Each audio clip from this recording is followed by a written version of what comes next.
Olá, pessoal, tudo bem? Estamos eu aqui, a Sol, do Grupo Conexão dos Pais, e hoje resolvemos fazer uma entrevista com o Vitor Mauro. Hoje, justamente, o Dia Mundial de Prevenção do Suicídio. Vamos trazer um profissional que faz uma pesquisa em relação ao suicídio há bastante tempo, para trazer uma nova consciência, uma nova mensagem em relação a esse dia e aos acontecimentos. Ok? Um tema complicado, um tema delicado, e que ele vai abordar de uma maneira mais didática, não só de como se colocar à disposição para ajudar, mas de como ajudar, e sendo profissional ou não. Vamos lá com uma conversinha bem interessante com esse convidado muito maravilhoso. Isso mesmo. Então, fica aí com a gente. Bom, gente, em primeiro lugar, eu queria agradecer o convite de vocês para fazer parte da sequência de entrevistas, né? Meu nome é Vitor, eu separei aqui um conteúdo para a gente discutir hoje sobre prevenção do suicídio, especialmente no mês de Setembro Amarelo e ainda mais importante hoje, né? Agradecer o convite de vocês para fazer essa conversa justamente hoje, que é dia 10 de setembro, que é o Dia Mundial da Prevenção do Suicídio. Calhou de ser. Então, o intuito dessa conversa nem é tanto entrar na minha pesquisa, que eu já vou explicar melhor um pouquinho para vocês, mas ajudar, né, uma pessoa que não é um profissional de saúde, que é uma pessoa normal, o que ela pode fazer para ajudar alguém que ela conhece que está correndo risco de suicídio. Então, para me apresentar, eu sou formado pela Universidade Federal do ABC, ali no campus de São Bernardo. Sou formado nos cursos de Ciências e Humanidades e Políticas Públicas, então eu não sou da área de medicina ou psicologia, psicanálise, mas eu pesquiso sobre prevenção do suicídio, políticas públicas de prevenção do suicídio desde 2016. Então, o que isso significa? Como o poder público, como o governo, ele pode atuar para tentar reduzir o número de suicídios na sociedade.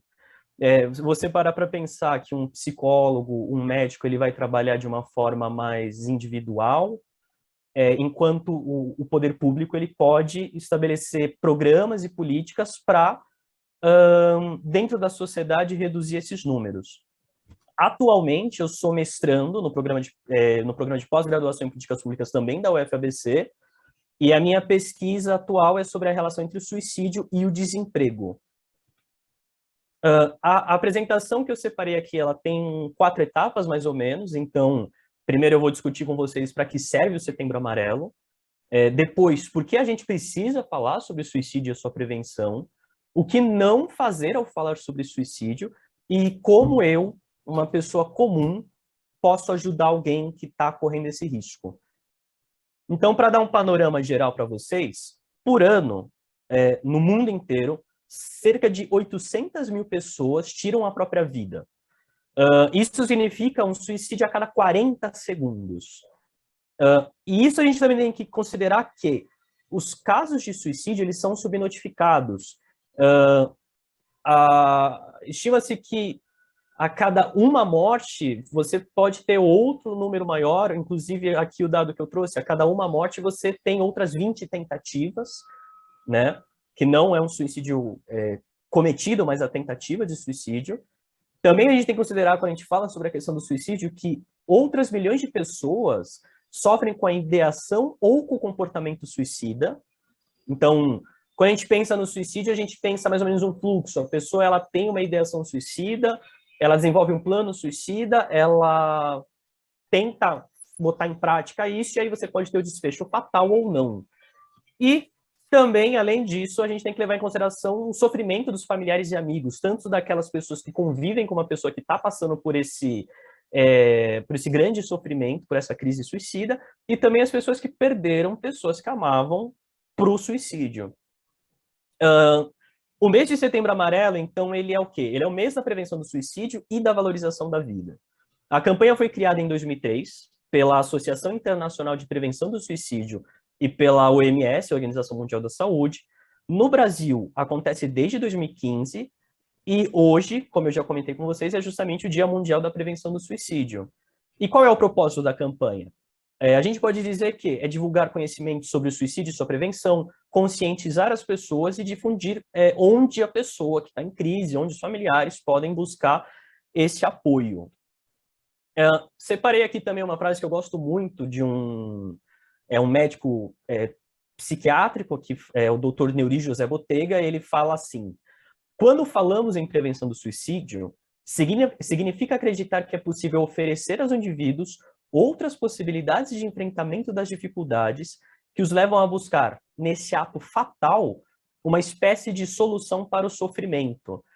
Então, uma coisa que se fala muito quando a gente discute o suicídio é que a pessoa que está em crise suicida, a pessoa que está naquele sofrimento, ela tem um sentimento ambivalente. Ao mesmo tempo que ela quer tirar a vida, ela não quer. Ela quer ser acolhida, ela quer ser resgatada, ela quer esse apoio. Mas também, quando a gente fala sobre prevenção, a gente tem que ter a ideia de que nem todos os suicídios podem ser prevenidos, mas a prevenção atua tentando resgatar ao máximo e da melhor forma possível essas pessoas que estão em crise.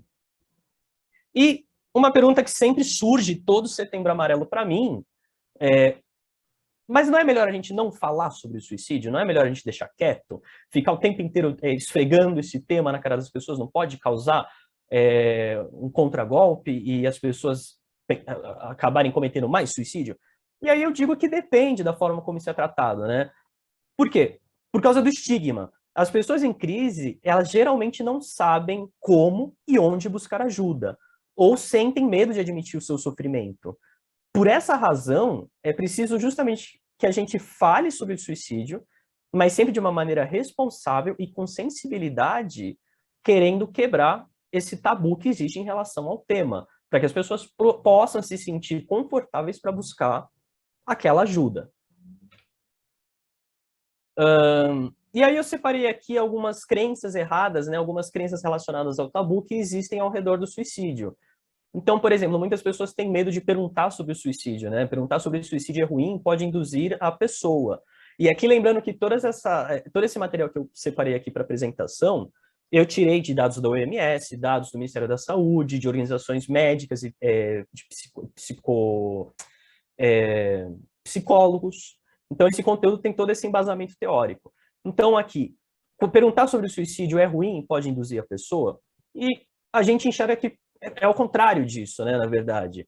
Falar sobre suicídio com alguém sob risco não vai encorajar essa pessoa. Pelo contrário, falar sobre isso, como eu já falei, de uma forma sensata e franca, pode ajudar a pessoa a repensar sua decisão, se sentir ouvida, se sentir acolhida e procurar uma ajuda de um profissional. O suicídio só acontece com pessoas com transtornos psicológicos. Ainda que os transtornos psicológicos eles estejam presentes na maioria dos casos, se eu não me engano, mais de 90% dos casos de suicídio eles estão relacionados a transtornos como depressão e bipolaridade e outras questões. Isso não é uma regra, né? Muitas pessoas com transtornos sofrem de comportamento suicida, mas nem todos que tiram a própria vida possuíam algum transtorno. Que mais? Uma vez suicida, sempre suicida, né? Existe essa coisa de chamar pessoas de suicida, mas na verdade a pessoa não é um suicida, ela pode superar aquela crise suicida que ela está enfrentando. O pico do risco do suicídio, ele costuma ser passageiro e relacionado a situações estressantes, os estressores recentes. Mesmo que os pensamentos suicidas possam voltar, eles não são permanentes. É possível viver uma vida longa e boa. E é apenas uma ameaça, né? A pessoa só está falando isso da boca para fora. Quem quer, vai e faz. E o que a gente vê, na verdade, é que a pessoa sob risco, ela costuma dar sinais verbais ou não de suas intenções para pessoas próximas. E aqui é só chamar a atenção para uma questão de que pode ou não pode, nem sempre, porque às vezes acontece o risco de algum familiar que perdeu alguém para o suicídio se culpar porque não soube identificar esses riscos. Então é bem complicado, mas às vezes essa pessoa pode dar esses sinais. A menção ao suicídio, ele já pode ser um pedido de ajuda, e costuma ser um pedido de ajuda. como eu já comentei também antes, né, as pessoas sentem uma ambivalência entre viver e morrer. E quando elas recebem esse apoio, elas podem, sim, desistir do suicídio e superar aquela crise que elas estão enfrentando. E aí, o que alguém não deve fazer quando fala sobre suicídio, né? Suicídio é um tema pesado e que pode realmente ser um gatilho, não é um tema fácil de ficar falando, e por isso que é importante que a gente sempre se comunique de uma maneira bem responsável. Só que a gente vê, principalmente aqui no mês do Setembro Amarelo, principalmente nas redes sociais e tudo mais, que às vezes muitas pessoas que estão bem intencionadas, elas costumam reproduzir um conteúdo que reforça os estigmas e coloca em risco as pessoas já vulneráveis. Então, por exemplo, a gente às vezes vê aquelas pessoas que falam, e pessoas que não são profissionais, falando assim, minha caixa de mensagens está aberta, pode vir conversar comigo. Mas isso é você, muitas vezes, colocar nos seus ombros um peso que você não está preparado para lidar. A melhor coisa a se fazer é procurar a ajuda de um profissional.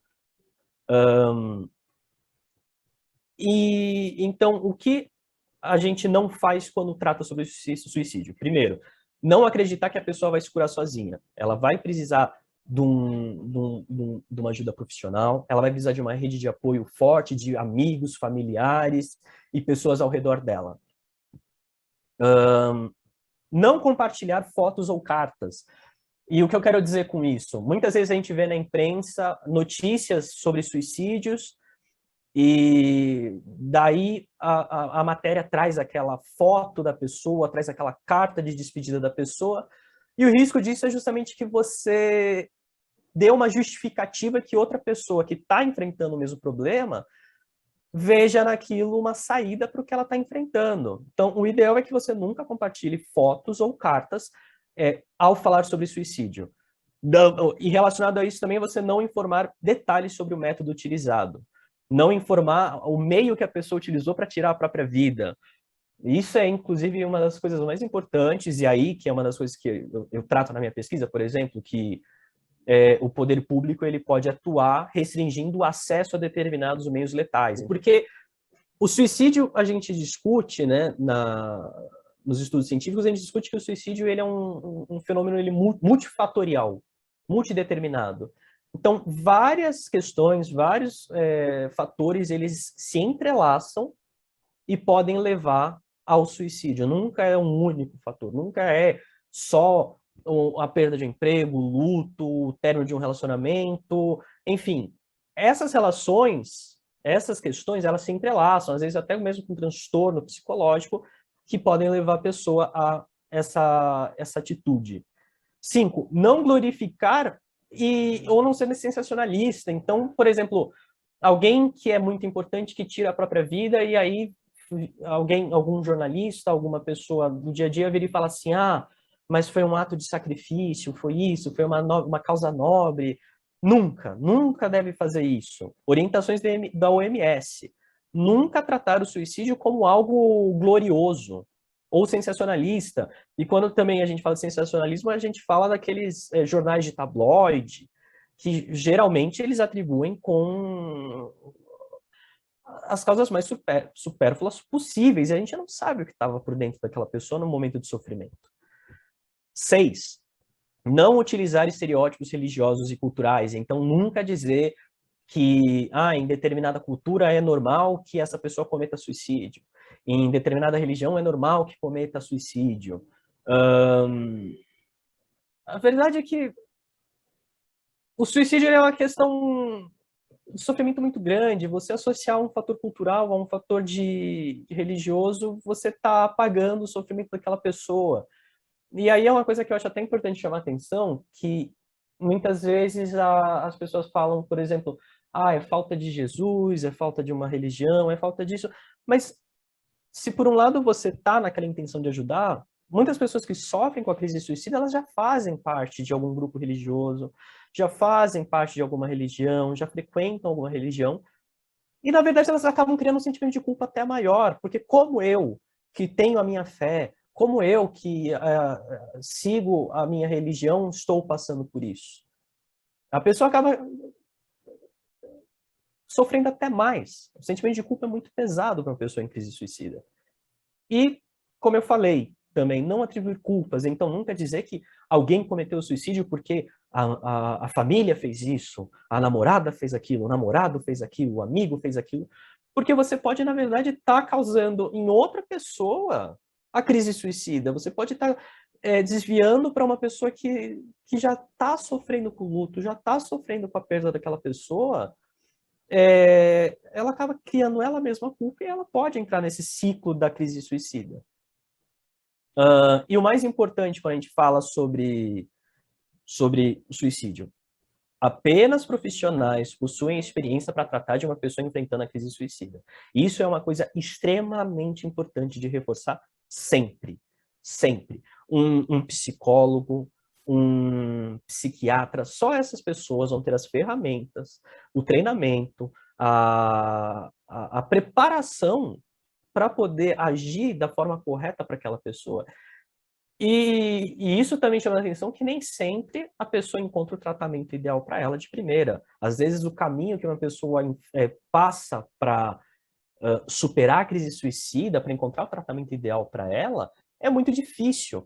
E aí a importância da resiliência, principalmente das pessoas ao redor daquela pessoa, de acompanhar ela, de ajudar a encontrar o profissional mais adequado para aquilo que ela precisa.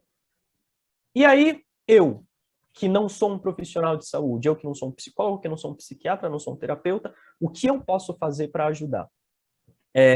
Para isso, é primeiro essencial que a gente se eduque. Se eduque para reconhecer os sinais de alerta e saber agir diante de uma pessoa sob risco suicida. Então, separei alguns sinais de alerta aqui que as pessoas costumam dar, muitas vezes, quando estão em crise suicida. Então, por exemplo, a pessoa constantemente fala coisas como eu quero morrer, eu quero me matar, eu quero acabar com tudo isso, eu não aguento mais esse sofrimento.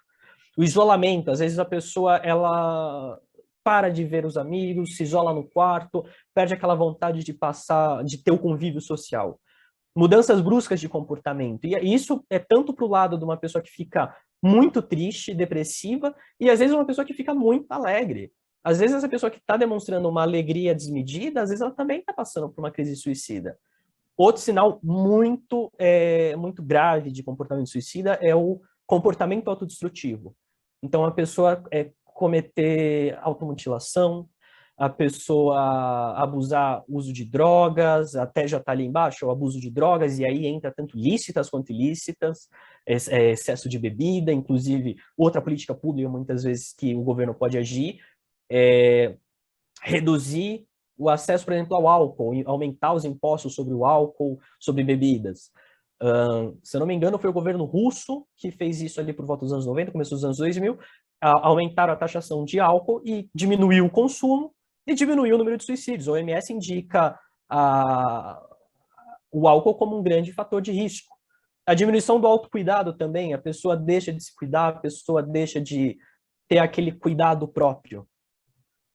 A pessoa também, outro sinal grave a pessoa tem se despedido de pessoas próximas, né? A pessoa tem dito adeus para aquelas pessoas, ela também tem se desfeito de coisas de valor, começou a dar móveis, fotos, tudo que ela começa a distribuir as coisas dela. Também é um sinal que você tem que dar aquele, acho que a pessoa não está tão bem assim. A pessoa também fala sobre o peso sobre a questão de ser um peso para os outros. Também é aquela coisa da culpa, como eu já comentei. A pessoa, ela enxerga que ela está passando por uma crise suicida, ela enxerga que ela está causando sofrimento nas pessoas ao redor, e aí ela se sente culpada. E ela começa a falar coisas como, por exemplo, eu não quero mais ser um peso para os meus familiares, eu não quero mais ser um peso para os meus amigos, eu quero acabar com tudo isso. Outra questão também muito importante quando a gente lida com jovens, adolescentes, com acesso à internet, a pessoa tem pesquisado meios de se matar. Na internet, hoje em dia, você acha muito fácil conteúdo orientando o que fazer para tirar a própria vida. Se você percebe que aquela pessoa tem procurado isso, outro sinal de alerta muito grave. E por último, que eu separei aqui, um sentimento de desesperança e falta de propósito muito grande. Aquela questão de não conseguir viver além daquele momento. Às vezes a crise suicida, ela suga tanto a pessoa, suga tanto a alma daquela pessoa que ela não consegue enxergar para além daquele momento que ela está vivenciando. Mas o importante é que nós, com a ajuda de profissionais, ajudemos aquela pessoa a enxergar para além daquilo. E aí, como a gente pode agir diante de uma pessoa sob risco de suicídio, segundo orientações da Organização Mundial da Saúde, né? Segundo dados importantes, dados da principal organização de saúde do planeta. Então, e aqui também com base no que o próprio Ministério da Saúde do Brasil organizou ao longo de anos. Converse com aquela pessoa. Falar sobre suicídio com alguém que você acredita estar sob risco não vai encorajar nenhuma atitude. Na verdade, pode ser uma oportunidade para aquela pessoa desabafar. Então, você encontra um momento apropriado, em um lugar calmo, para falar sobre suicídio com aquela pessoa. E você deve deixar a pessoa saber que você está lá para ouvi-la, né? E ouvir com a mente aberta, sempre oferecendo apoio, nunca tentando argumentar contra, nunca tentando oferecer contra-argumentos para o que ela está passando ali naquele momento. É importante que você ouça, faça como fala, uma escuta acolhedora, para ouvir o que a pessoa está sofrendo. Aquele momento da pessoa se abrir. Muitas vezes ela está em silêncio há tanto tempo, esperando tanta oportunidade de alguém para conversar, e não vai ser aquela pessoa que fica o tempo inteiro cortando e querendo, não, mas se você fizer isso, não, se você fizer aquilo, não, não, não. Deixa a pessoa se abrir. E outra questão muito importante, se a pessoa te admite que está pensando em suicídio, não prometa guardar segredo. Não prometa guardar segredo. Porque muitas vezes essa questão de você prometer o segredo pode levar ao desfecho fatal, você não vai conseguir impedir que a pessoa cometa, e aí depois você ainda vai ter que lidar com o peso de que você sabia e não conseguiu fazer nada, e apenas aumenta. Então, caso necessário, envolva outras pessoas. É melhor que aquele seu amigo, aquele seu familiar que está passando a crise de suicídio fique bravo com você naquele momento, do que morra. Então, nunca guarde segredo. Outra questão, como eu já falei, a ajuda profissional, e sempre batendo na tecla da ajuda profissional. Incentive a pessoa a procurar ajuda de profissionais de saúde mental, como psiquiatras ou psicólogos. E aí, a importância do Setembro Amarelo, de sempre divulgar os meios que a pessoa tem para procurar ajuda. O atendimento ele pode ser feito nas unidades básicas de saúde, nos centros de atenção psicossocial ou nos serviços de saúde privada. Em casos urgentes também, o atendimento ele pode ser feito pelos serviços de emergência. Então, o SAMU, que é o número 192, as unidades de pronto atendimento, que são atendimento 24 horas, os pronto-socorros da rede privada. E também, acabei não colocando ali, existe o número 188, né, do CVV, do Centro de Valorização da Vida, que a pessoa pode, ali no momento de crise, ligar e conversar com um voluntário do CVV. Outra questão importante quando você está lidando com alguém sob risco de suicídio, proteger aquela pessoa. Se a pessoa sob risco de suicídio vive com você, assegure-se de que ela não tem acesso aos meios para provocar a própria morte em casa. Se você acha que a pessoa está em perigo imediato, naquele momento ela está numa crise de urgência, não deixe a pessoa sozinha. Fique com ela o tempo inteiro e procure um serviço de emergência. E procure ajuda de profissionais de serviço de saúde, de emergência, e entre em contato com alguém de confiança, indicado pela própria pessoa, alguém da família, algum amigo, naquele momento de crise aguda. E, por último, acompanhe. Mantenha o contato com a pessoa sob risco para acompanhar como ela está se sentindo e o que ela está fazendo. E aí, quando eu digo acompanhar, eu não digo você... vamos supor, por exemplo, você liga para a pessoa e fica martelando na cabeça dela, você está... você pensou nisso? Você está fazendo isso de suicídio? Mas não. Ligue e conversa com a pessoa. Seja presente. Converse ali com ela. Às vezes uma conversa boba, às vezes alguma coisa. Aproveita aquele momento com a pessoa. Faz a pessoa também se sentir confortável naquele momento com você. E como está aqui, às vezes uma ligação ela pode salvar uma vida. Às vezes você está presente ali pode impedir que a pessoa faça alguma atitude que não tem mais volta. Então, a conclusão da apresentação, apenas os profissionais saberão atender uma pessoa em risco, né? No entanto, a comunidade que cerca essa pessoa, os amigos, os familiares, a vizinhança, em vilarejos, em bairros e tudo mais, a comunidade tem um papel fundamental em identificar, acolher e orientar essas pessoas que estão vulneráveis. E por isso é importante que você se eduque, que é justamente o intuito dessa apresentação que eu trouxe aqui para vocês. E, já encerrando, né, trouxe mais uma citação aqui do Dr. Neuri José Botega, uma das principais referências sobre prevenção do suicídio no Brasil atualmente, que o que ele diz? Não falar sobre suicídio é colocar o problema embaixo do tapete e sermos surpreendidos de tempo em tempo por um suicídio que poderia ter sido evitado. Agora, falar sobre suicídio com sensibilidade, com auxílio de várias fontes de conhecimento, de várias visões sobre esse fenômeno que é tão complexo, é aumentar as chances de reflexão e aumentar a possibilidade de encontrar saídas para a angústia, para o sofrimento, que não seja através da via do suicídio. E para fechar, sempre importante lembrar, sempre que nós nos comunicamos sobre suicídio, é bom você sempre lembrar os meios que uma pessoa que enfrenta o pensamento suicida, o comportamento suicida, ou alguma pessoa que conhece alguém passando por isso, onde ela pode buscar ajuda. Então, de novo, os CAPs, as unidades básicas de saúde, saúde da família, postos e centros de saúde, as unidades de pronto atendimento, o SAMU, o pronto-socorro, hospitais e o Centro de Valorização à Vida, no número 188, ligação gratuita. Então, eu encerro aqui a apresentação. Agradeço mais uma vez vocês terem me convidado. Quando eu comecei a fazer essa pesquisa sobre prevenção do suicídio, foi justamente no intuito de ajudar o maior número possível de pessoas que passam por isso. Então, sempre que alguém como vocês abrem esse espaço para o debate, para a conversa, eu me sinto muito, muito feliz de poder contribuir nessa luta que é a prevenção do suicídio. Muito obrigado. Nós aqui agradecemos. Tem alguma pergunta, Rai? Tem.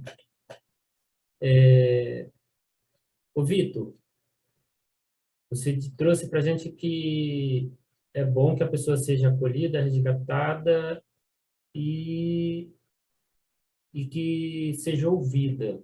Isso é muito importante, porque a pessoa, na dor dela, ela busca o isolamento, ela busca outras formas, né? Ela demonstra os sinais que está levando ela àquele pensamento, àquela atitude, que vai levar ela a cometer algo, possivelmente, vamos dizer assim. É importante que as pessoas dentro da família estejam atentas a esses sinais. Isso com certeza. Porque, como eu falei, né, a família, os amigos são aquela linha de frente que vão enxergar na rotina da pessoa, no dia a dia da pessoa, os sinais de alerta. E se essa família, se esses amigos, se essas pessoas ao redor, elas estão preparadas, educadas para reconhecer esses sinais de alerta, elas podem atuar para ajudar essa pessoa, seja acolhendo aquela pessoa e seja também orientando para buscar ajuda de um profissional e acompanhando naquele tratamento, acompanhando naquele caminho que muitas vezes é difícil. Muitas vezes a família também vai precisar de um apoio psicológico e terapêutico, porque o suicídio ele não é um tema leve, o suicídio é um tema muito pesado. Você saber que uma pessoa que você ama, uma pessoa que você convive, uma pessoa do seu meio, está sofrendo e pensando em tirar a própria vida, é uma dor inimaginável, é uma dor gigantesca. Então, uma família que esteja ali presente, ela também vai ter que passar por um cuidado ela mesma.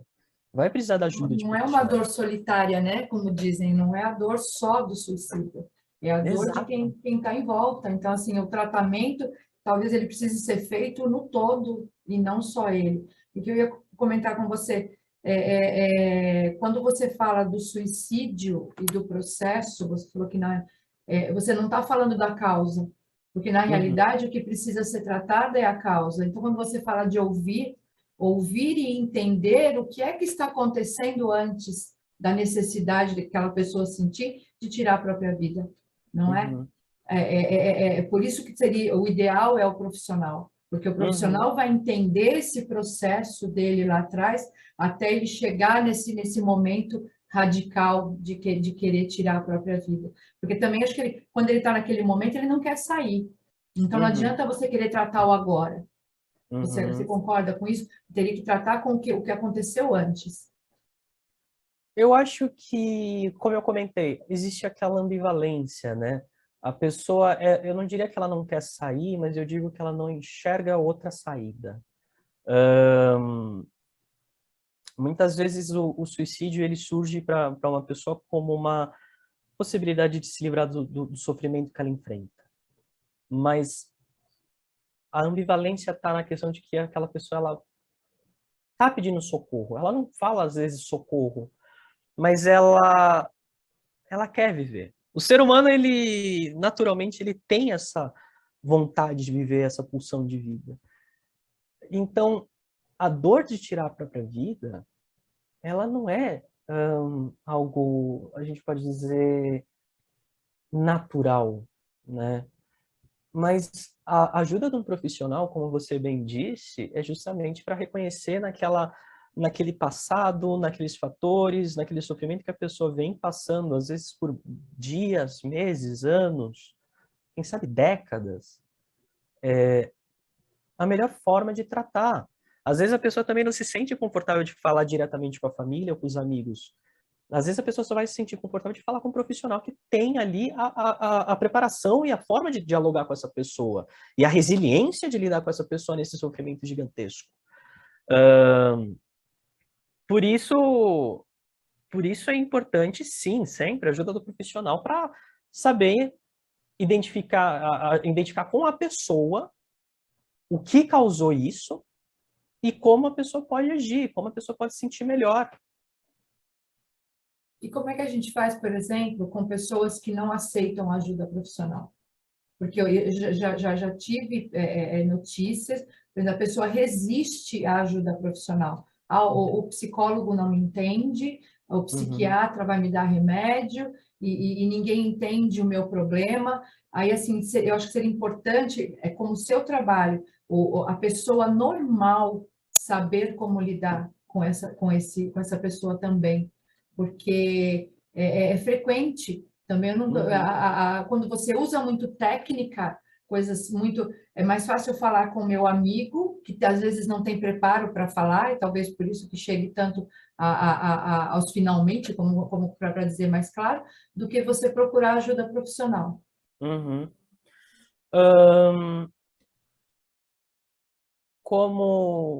Aí tem uma questão até interessante que é relacionada até com a minha pesquisa, porque muitas pessoas elas são muito resistentes a procurar a ajuda de um profissional. Então, acho que eu diria duas questões em cima disso. Primeiro, a forma como o poder público ele pode agir para dificultar que aquela pessoa cometa suicídio. Quando eu digo dificultar, não é para o Estado botando o bedelho ali e você não vai fazer isso. Inclusive, nunca se deve criminalizar o suicídio, porque, na verdade, aumenta o estigma.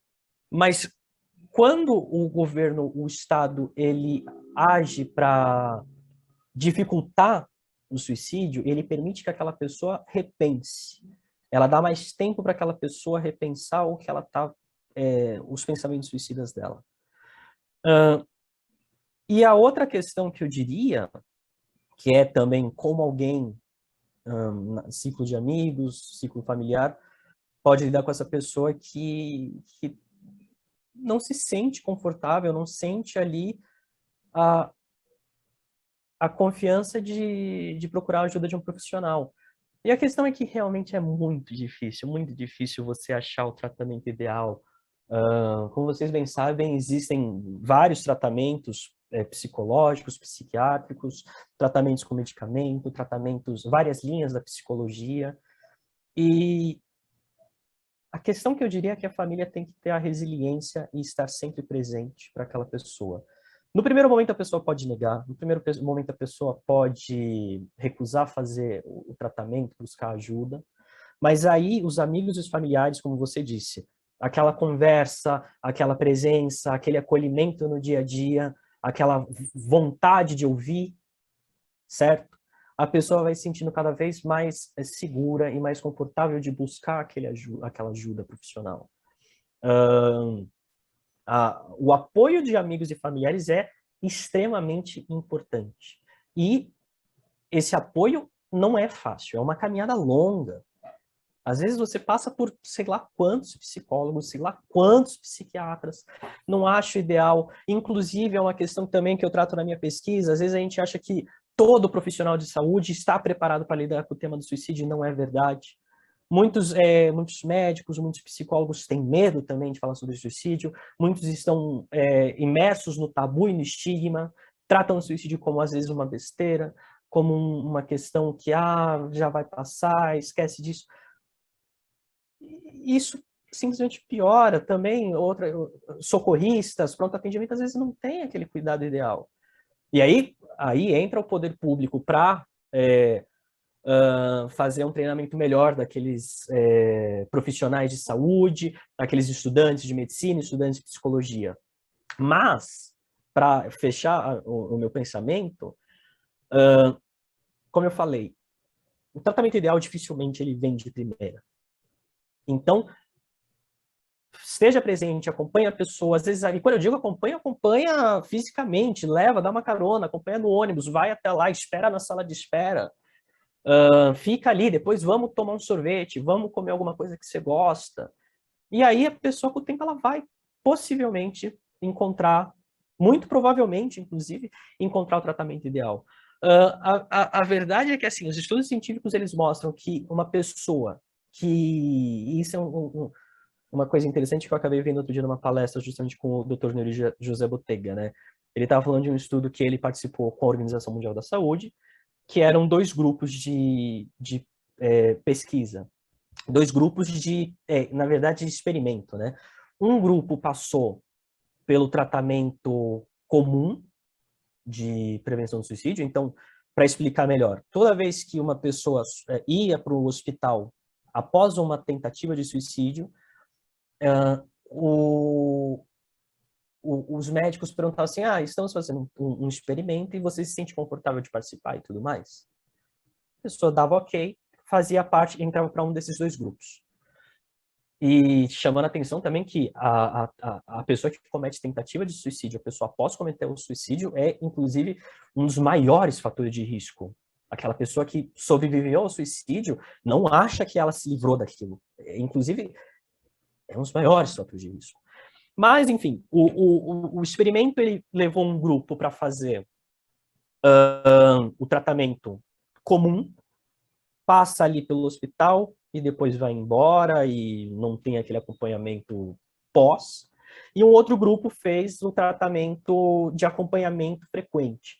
Então, o que acontecia? Depois que a pessoa saía de lá, algum médico, algum psicólogo pegava o contato dessa pessoa e fazia contatos frequentes, de a cada 1, 2 semanas, ligava. E não era uma conversa, o doutor estava explicando nessa palestra, não era uma conversa assim, você está tomando esse medicamento? Você está isso? Não, conversa, escuta a pessoa. E ao final do experimento, houve uma diferença assim, o grupo que não passou por esse cuidado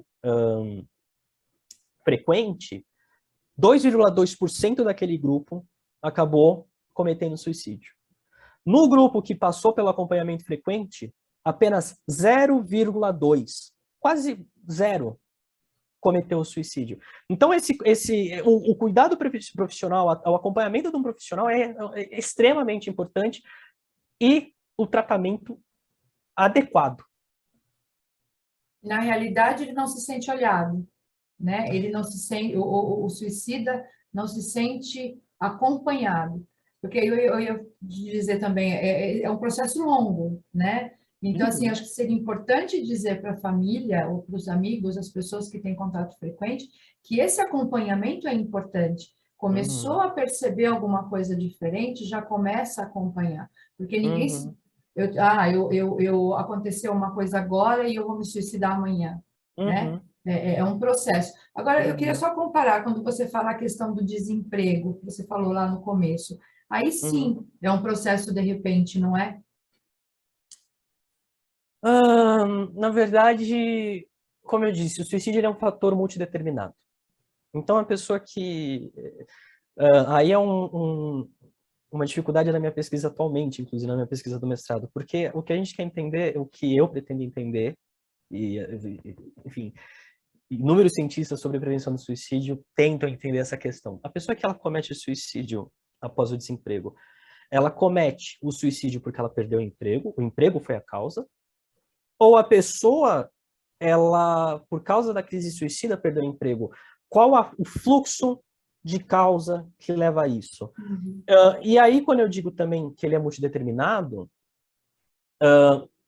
o desemprego ele entra como um estressor recente.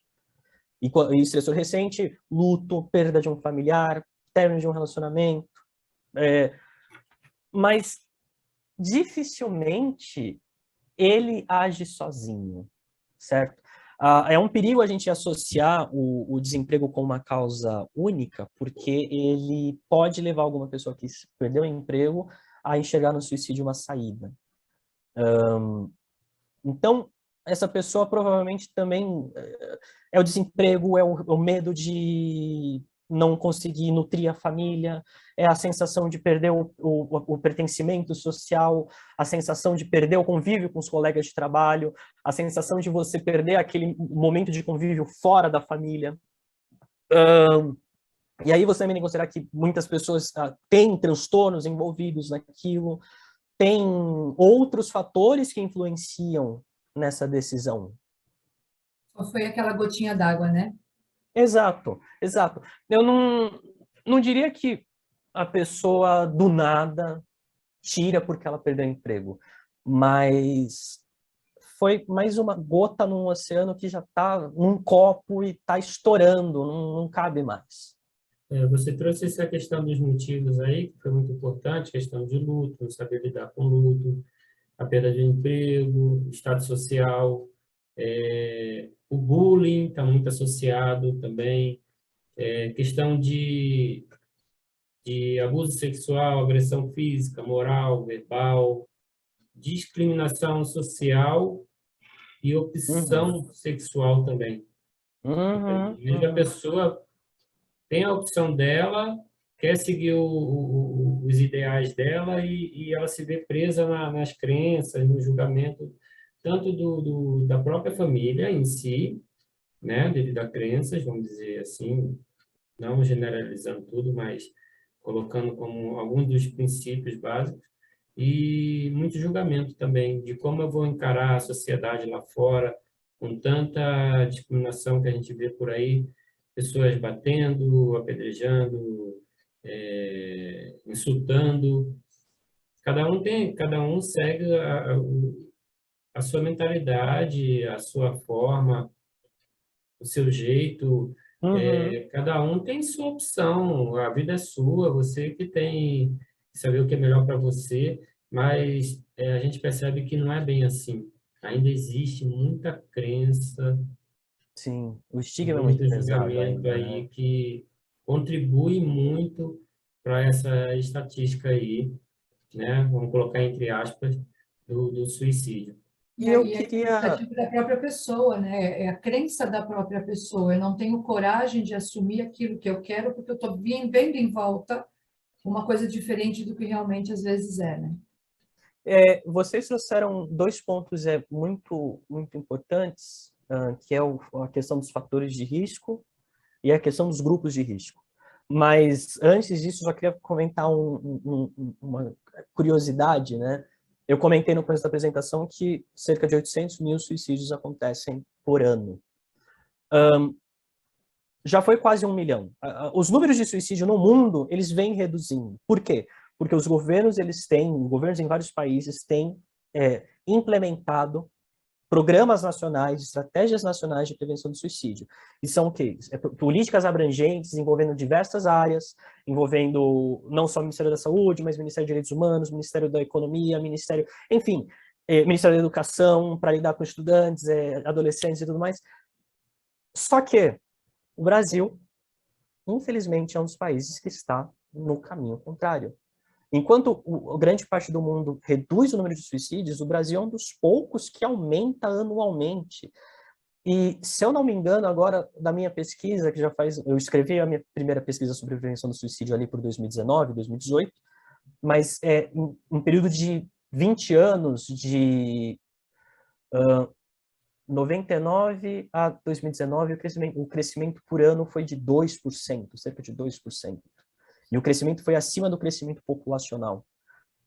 O Brasil é um dos países que, infelizmente, vem crescendo. E, além de tudo, se você considerar a taxa de mortalidade anual, o Brasil está numa faixa média.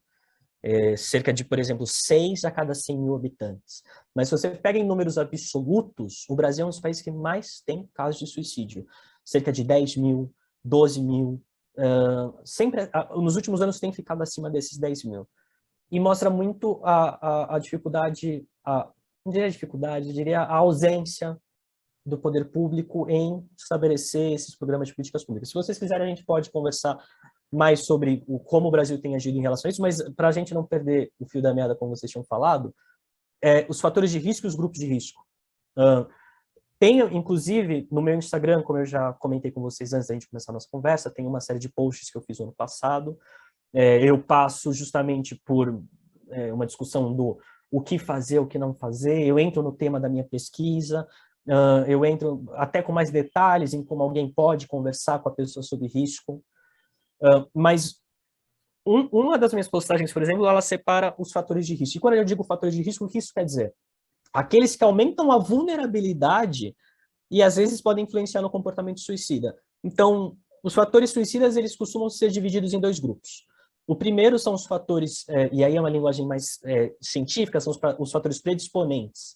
Ou seja, aqueles em que a pessoa possui uma predisposição, algo anterior, ou um acontecimento passado. Então, os transtornos psicológicos, um abuso físico, um abuso físico ou sexual na infância, um histórico familiar problemático, doenças incapacitantes ou incuráveis, uma impulsividade, uma agressividade maior, né? E uma tentativa prévia de suicídio, como eu já comentei com vocês. E os outros fatores que a gente separa são os fatores precipitantes, ou seja, né, os fatores aqueles onde a pessoa é influenciada por situações estressantes recentes ou fatores ambientais. E quando eu digo ambientais, eu não digo de meio ambiente, mas do ambiente que cerca aquela pessoa. Então, desilusão amorosa, separação conjugal, perda de emprego, luto e perda de alguém significativo, com fácil acesso aos meios letais. E, ao mesmo tempo que a gente fala sobre os fatores de risco, também é importante falar dos fatores de proteção, certo? Aqueles que ajudam a pessoa a repensar aquela decisão. Então, bons vínculos afetivos, um sentimento de pertencimento a um grupo ou comunidade. Então, fazer parte de um clube, fazer parte de uma religião, fazer parte de... a sensação do pertencimento. A sensação do pertencimento é um dos maiores fatores de proteção que a gente identifica na ciência. Outro fator também, religiosidade, mas chamando a atenção para aquela coisa que eu comentei no começo, nunca usando a religiosidade como a única prevenção que a pessoa tem, porque isso pode ter um backfire, pode virar contra você e contra a pessoa. Mas a sensação do pertencimento a uma comunidade religiosa também leva a uma proteção da pessoa em crise suicida. Estar empregado, né? O emprego é um fator de proteção. O serviço de saúde mental acessível, então você ter um serviço de saúde, principalmente público, que a pessoa possa, público e universal, como é o nosso sistema de saúde, o SUS, que a pessoa ela possa procurar ajuda sem gastos e sem dificuldades. A acessibilidade do sistema de saúde é importantíssima para a pessoa saber onde ir. E não só acessibilidade, mas ela saber onde ir. O fato de uma pessoa ter crianças em casa também é um fator de proteção. E uma boa qualidade de vida. Isso é uma coisa quase... A gente pensa que é intuitivo, mas nem tanto, né? A boa qualidade de vida, a pessoa ela se sentir segura com a vida, a pessoa se alimentar, a pessoa poder alimentar os seus, a pessoa ter uma segurança financeira, a pessoa não estar numa situação de vulnerabilidade econômica e social. Como o José falou, né, dos grupos de risco. Então, como eu falei, o Brasil, esses são dados do Brasil, né? O Brasil ele tem um sistema que disponibiliza os dados, inclusive o Brasil tem um sistema fantástico que é o DataSUS, todo ano ele divulga os dados de mortalidade, e aí dentro desses dados de mortalidade a gente vê a questão do suicídio, e a gente consegue dividir por grupos de sexualidade, escolaridade, etnia, enfim.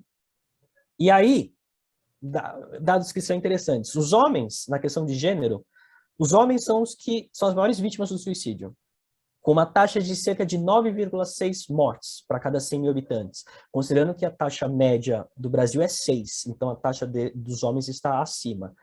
No entanto, as mulheres elas realizam um número maior de tentativas. Foram cerca de 69% de todas as tentativas de suicídio, 69%, mais da metade das tentativas, entre 2011 e 2016. E aí a explicação que muitas vezes se dá é que os homens eles costumam usar métodos mais agressivos, enquanto as mulheres costumam utilizar... Normalmente é por envenenamento e uso de medicamentos. Os homens costumam usar arma de fogo, precipitação se jogar de algum lugar e tudo mais, e métodos mais agressivos que não permitem esse socorro. Na questão de faixa etária também, em 2018, o dado já está um pouquinho mais antigo, mas o suicídio foi a terceira maior causa de morte entre brasileiros de 15 a 29 anos. Então, adolescentes e jovens adultos.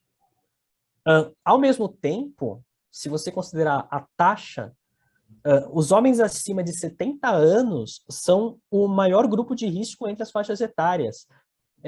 Os homens acima de 70 anos, eles são cerca de 16 mortes para cada 100 mil homens idosos. Lembrando que a taxa é 6, então 16, muito acima.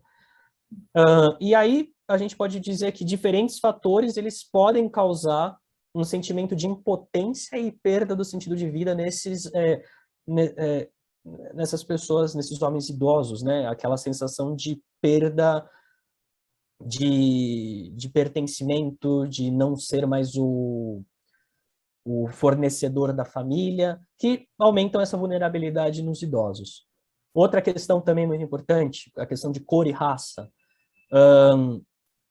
O grupo que possui...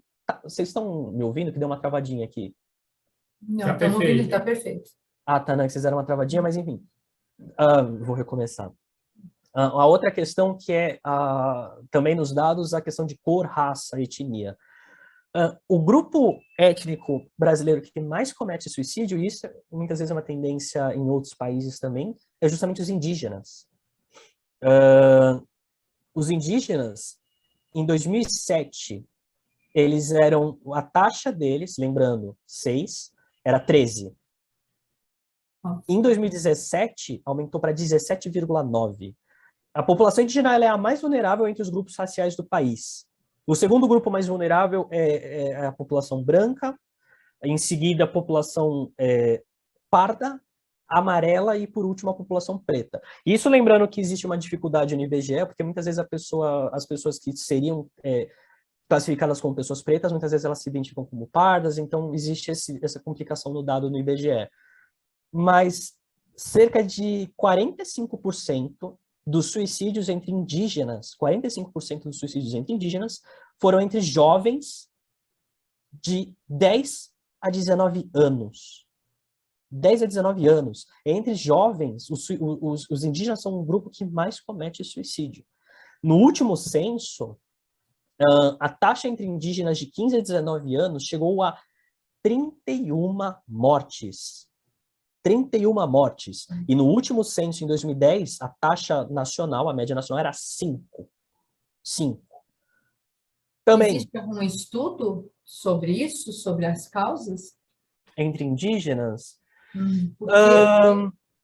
Existe, não é a minha... Eu não entro tanto nessa... Eu não foco tanto na questão indígena, embora seja uma questão extremamente importante.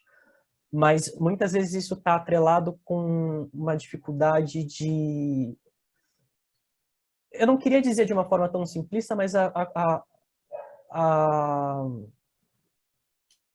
dificuldade da convivência com o mundo fora da comunidade, o mundo estranho.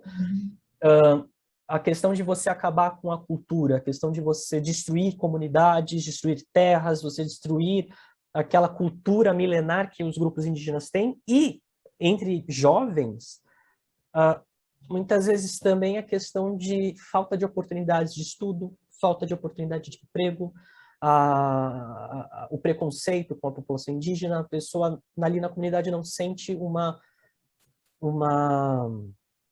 possibilidade de seguir em frente. Eu não digo nem seguir em frente pós-crise de suicídio, mas seguir em frente realmente com a vida.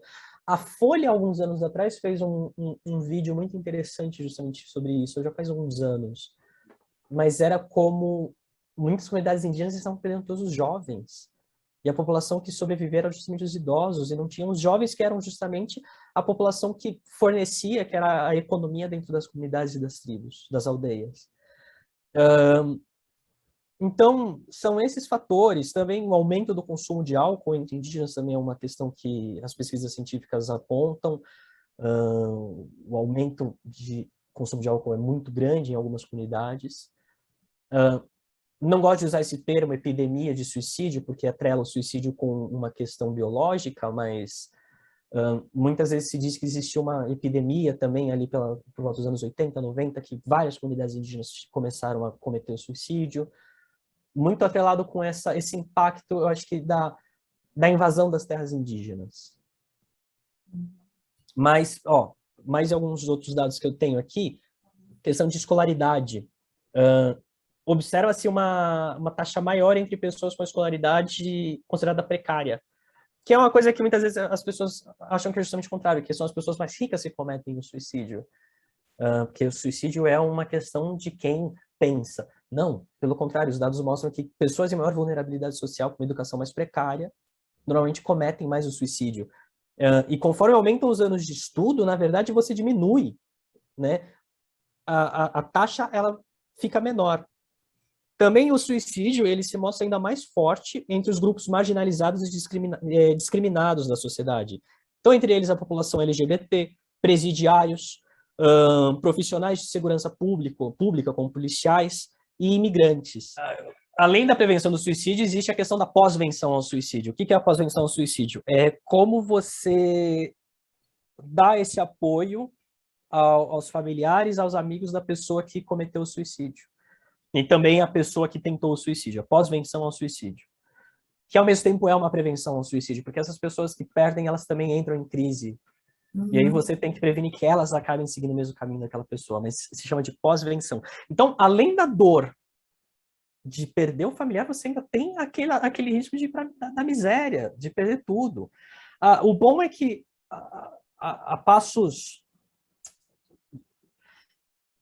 lentos a sociedade vem melhorando em questão a isso. O Brasil, infelizmente, ainda está bem atrás, inclusive teve um grande retrocesso nos últimos anos em relação à prevenção do suicídio. Quando parecia que as coisas iam andar, retrocedeu. Mas, como a gente vê, a mudança na atitude, a mudança no tratamento do suicídio, passando a tratar o suicídio como uma questão de saúde pública, muitos outros países começaram a ter essa redução, né, dos números. É importante que o Brasil siga esse caminho. Sem dúvida, eu acho que através dessa divulgação grande, né, hoje em dia, sobre o suicídio, melhore um pouco essa situação. Eu acho que, não sei se cabe dizer, se você concorda, muitas vezes você não precisa recorrer só a quem tem a tendência suicidal, não sei se a gente pode dizer doente, mas a quem está junto, porque aquela questão de dizer procure ajuda, quem está no problema, ele não vai procurar ajuda. Quem vai procurar ajuda? Quem está em volta. Eu acho que é muito importante a gente dizer isso. Justamente. Procure ajuda. Quem está acompanhando a pessoa que está precisando. Não deixe só para quem está precisando te ligar, como você disse, deixar o WhatsApp à disposição, e sim deixar o teu contato à disposição de quem está em volta. São esses que precisam ter a consciência de saber quem procurar, saber aonde ter ajuda, porque, infelizmente, a gente vai perceber só quem tem o problema bem aqui na frente, não lá no início do processo, como a gente já falou também. Prestem atenção no início do processo. Quem está junto, você consegue entender, você consegue perceber que a pessoa está mudando de comportamento. E sim, buscar ajuda. Não é uma doença, como diziam antes, de quem não tem o que fazer, ou uma doença. Não, é grave, precisa de cuidado. Então, quem está em volta precisa prestar cuidado, atenção em quem está convivendo com você. Então, acho que falta um pouquinho disso, de repente divulgar isso. Quem tem que procurar ajuda não é quem está doente.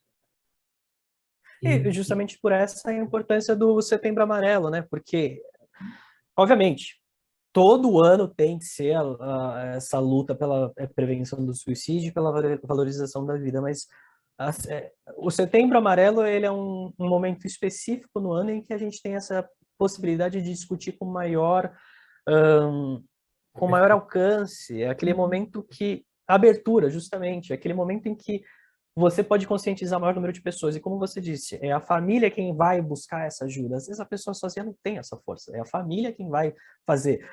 E aí a importância da rede de apoio, a construção dessa rede de apoio. Muitas vezes a pessoa, obviamente, o tratamento profissional é importantíssimo, mas uma rede de apoio de familiares e amigos faz uma diferença absurda.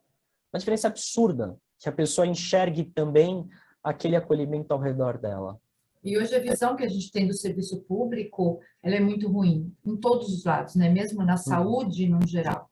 Então, se a pessoa necessita, como você falou também, não é só quem tem dinheiro, não é só que tem a baixa renda. E a pessoa que tem baixa renda e que quer procurar, será que ele tem um serviço de qualidade? Será que ele vai ser bem atendido? Então, acho que também esse teu trabalho é fantástico, porque eu acho que o serviço público precisa ser melhorado para receber essas pessoas, para receber quem precisa de ajuda. Não que os profissionais sejam incompetentes, não é isso, mas às vezes o próprio profissional não tem condição de prestar um serviço adequado dentro do serviço público. Exato, às vezes falta inclusive treinamento para aquele profissional, às vezes o profissional não tem a preparação, falta os recursos e falta a própria preparação. E não por uma maldade do profissional, mas por causa de uma ineficiência do setor público, do governo de fornecer aqueles recursos, aquele investimento na saúde pública. O Brasil precisa urgentemente investir em saúde e, inclusive, na prevenção ao suicídio. Só para dar para vocês um panorama sobre a minha pesquisa, a primeira, não a atual, o Brasil, ele foi o primeiro país da América Latina a começar a discutir o suicídio. Ali por 2006, surge uma série de diretrizes. Em 2006 surgem as diretrizes de prevenção, as diretrizes pelo Programa Nacional de Prevenção ao Suicídio, se eu não me engano é esse o nome, mas é um decreto presidencial curtinho, bota ali as bases e tudo mais. Só 10 anos depois, que o governo brasileiro ele começa a andar para prevenir o suicídio de novo. Ele lança a Agenda de Ações Estratégicas. Os grupos de discussão começam em 2016, mas a agenda ela surge em 2017. E em 2020 deveria ter sido lançado o Programa Nacional de Prevenção do Suicídio. Como eu falei, vários países tiveram um sucesso em reduzir o suicídio através de estratégias nacionais de prevenção do suicídio. É a formulazinha, Estratégias Nacionais de Prevenção ao Suicídio. O Brasil deveria ter lançado em 2020. A questão é que a gente teve uma mudança a partir das eleições de 2018, porque o foco antes da prevenção ao suicídio era do Ministério da Saúde. Era o Ministério da Saúde que liderava, junto com outros ministérios, essas políticas. A partir de 2018, você reseta tudo, começa do zero praticamente e passa para o Ministério dos Direitos Humanos, que atualmente é o Ministério da Família, Ministério da Mulher, da Família e dos Direitos Humanos, né? Só que muda a abordagem completa. Não diria que é uma abordagem errada, diria que é uma abordagem insuficiente. Eu acho que essa abordagem, junto com a abordagem que se pretendia originalmente no Ministério da Saúde, juntas poderiam ter um trabalho incrível. Só que a opção acabou sendo justamente focar muito mais nesse outro lado. Então, o Brasil ele deu um passo para trás que, infelizmente, no momento é um tema que é tão difícil você ver no setor público, essa discussão. É muito triste você ver jogar fora, jogar o bebê fora com a água e vir do zero um negócio que já vinha demorando tanto, né? O Brasil que foi um dos primeiros, o primeiro, de repente, ficou para trás. Outros países, como o Chile, já desenvolveram, se não me engano, a Argentina, mas eu tenho certeza do Chile já implementou e vem dando até que certo. E aqui... Vamos ver o que se consegue, né? De repente, com essa divulgação, a gente conversando, dando espaço para que as pessoas falem, você, com o espaço que você tem, de repente, aqui para frente, comecem a olhar com um pouco mais de carinho a situação dessas pessoas.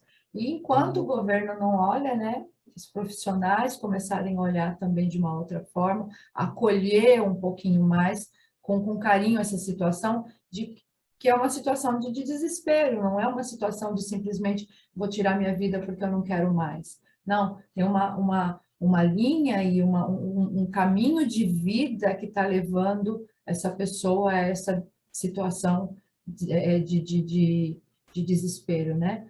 E a família toda, como você disse, a família toda se desestabiliza.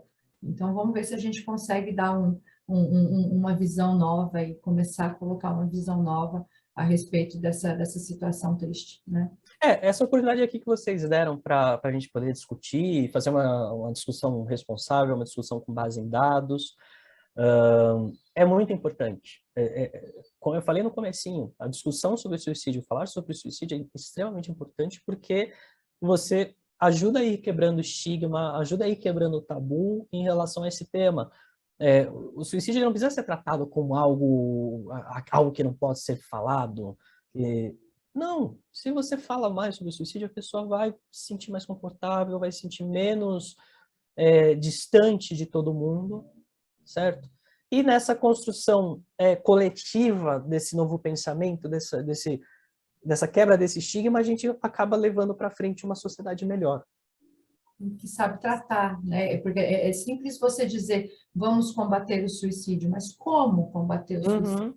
Como lidar com essa pessoa? Eu achei muito interessante essa tua apresentação por isso. É mostrar como fazer. Não adianta você dizer o que fazer. Precisa fazer, mas como fazer? Como fazer com responsabilidade, que é importante demais. Às vezes a pessoa sozinha ajuda, mas aquilo não está ajudando, não é aquele o caminho. Então, é importante colocar tudo isso que você falou. Como é que a gente consegue fazer a pessoa, de repente, parar e olhar para ela de uma outra forma? Porque ela não vai mudar de ideia assim, né? A pessoa precisa saber como fazer. Muito legal o seu trabalho. E uma das formas de prevenção em relação a isso não é só a questão de observar a pessoa que grita em silêncio, né? Porque praticamente é um grito de isolamento, igual você mesmo traz, né? Um dos comportamentos da pessoa, mas também ver quem é o causador dessa dor também. Por exemplo, se aquela pessoa que está se isolando, se ela está sofrendo algum tipo de agressão física, se ela está sofrendo algum tipo de abuso, se ela está sendo discriminada, principalmente na parte racial ou da opção sexual, trazer uma consciência para o causador, que às vezes pode estar tanto dentro da família quanto também na sociedade. E o que acontece muito, já que a estatística mostra que grande parte isso na minha visão, grande parte dos suicidas está muito na parte jovem. Então, assim, o que leva muito jovem também na sociedade de hoje? O bullying, que está inserido aonde? Dentro das escolas. Não que na família não esteja. Você considerar chamar o outro de gordinho, às vezes é até uma brincadeira, mas para ele é uma tortura enorme, psíquica. Como é que ele interpreta isso, né? Então, assim, trazer a consciência para aquele que está causando bullying, de que caso aquela pessoa ela venha cometer um ato suicida, ela também tem uma parcela de culpa ali. Uhum. Não é só a família de não ter observado, não ter se atentado, né? O círculo familiar em volta também, mas Daí, daí eu também vou na chamar atenção questão. só para uma coisinha, que eu não diria a palavra culpa. Uhum. Eu não diria que a pessoa que comete bullying pratica culpa, porque às vezes a pessoa que pratica o bullying, ela também passa por uma forma de sofrimento psicológico, e a forma como ela externaliza aquela dor que ela sente acaba sendo de uma forma agressiva, infelizmente. E como eu falei, às vezes a questão de atribuir a culpa, essa pessoa que já está passando, lida de uma forma diferente com aquele sofrimento dela, às vezes ela internaliza e pode ela mesma entrar numa crise suicida. Eu não diria culpa, mas eu diria que, assim,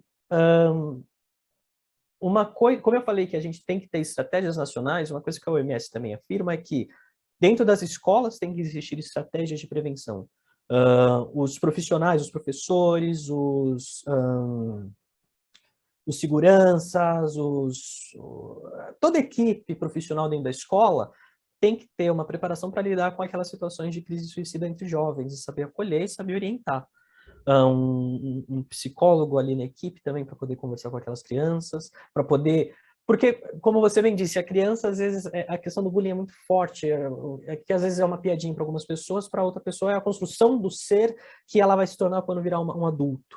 Ela vai levar aquilo com ela para o resto da vida. Então, é por isso que é importante que a escola, os profissionais da escola, eles saibam tratar sobre isso, não tratar como uma besteira, é só bullying, é só uma brincadeira, você não é, então deixa quieto, segue em frente. Não, aquela criança está passando por uma dor gigantesca. Então, enfim, é importante, é uma das coisas mais importantes, dentro das escolas existir essa prevenção também. É um retrocesso também, né? Agora eu vou te falar de minha época de criança, existia um psicólogo dentro da escola, né? Para atender as crianças ali. E hoje não existe mais, a gente vê nas escolas que não tem mais. Eu acho importante você ter um profissional capacitado dentro da escola que saiba lidar tanto com quem recebeu como com quem praticou. Porque, como você disse, quem praticou também tem uma questão. Então, teria que ter o tratamento dos dois ali. Precisa de uma atenção, precisa de um cuidado. E esse cuidado não existe mais, né? Então, vamos voltar a atenção também. O poder público deveria prestar. Colocar psicólogos dentro, profissionais preparados para perceber essa situação e tratar essa situação dentro da escola. Uma das coisas positivas do atual programa de prevenção do suicídio, que é do Ministério dos Direitos Humanos, é que ele foca bastante nessa questão de jovens. Mas ele não foca pelo lado da saúde pública, que é o lado que eu sigo mais, a linha que eu sigo mais. O problema é que, até onde eu tenho visto, tem focado muito mais em parcerias com escolas privadas, e as escolas públicas, que já são as mais vulneráveis, elas acabam ficando jogadas de lado. E como eu chamei a atenção aqui, a Agenda de Ações Estratégicas de 2017 trazia políticas específicas para a população indígena, por exemplo. Entre várias outras, trazia especificamente para a população indígena e jovens indígenas. E você tem uma política que é para jovens, mas você não cita o grupo de jovens que mais comete suicídio, é um absurdo. Como eu estava falando também do José, a gente chegou a conversar isso no outro dia, é o fato de que, por exemplo, na Nova Zelândia, existiram, né, no primeiro momento ali, na década de 90, quando foi implementada a estratégia nacional, duas estratégias, uma para a população geral e uma para a população maori. Você tinha uma estratégia de prevenção do suicídio específica para as comunidades originárias do país. E aqui agora a gente vê, na verdade,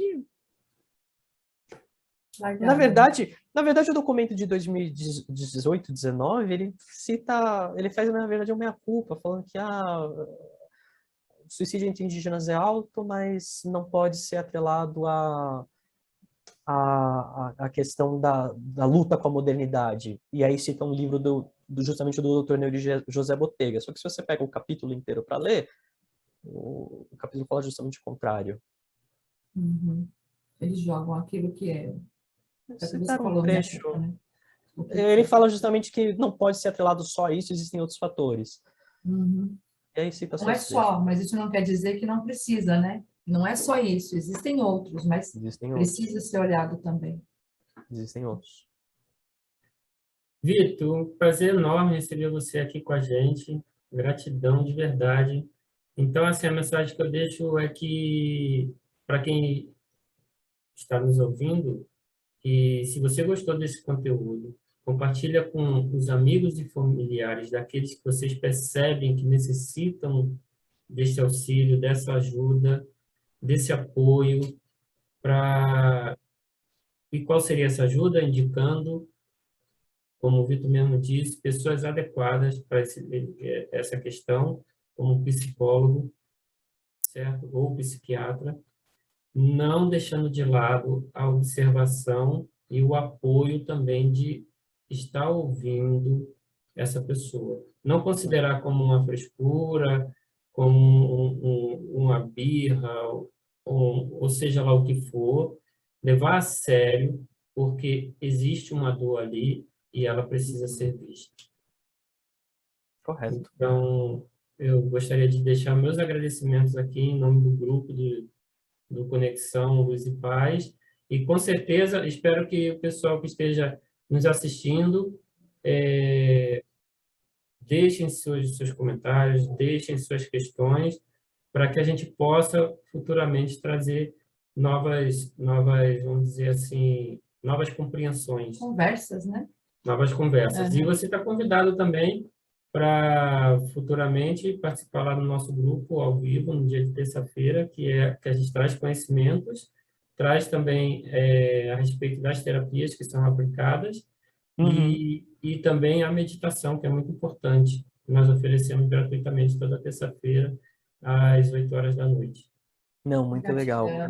Muito Eu obrigada pelo seu tempo, muito obrigada pela conversa, muito interessante, que vai com certeza ajudar muito as pessoas que estão precisando e quem precisa de um pouco de orientação aí para lidar com essas pessoas que precisam de tanta ajuda. Muito obrigada, Vitor. E que esse trabalho que você desempenha, que seja visto não só no mês de setembro, mas no decorrer do ano todo, porque é muito importante. Para a vida. É um olhar para a vida, é isso aí, um olhar para a vida.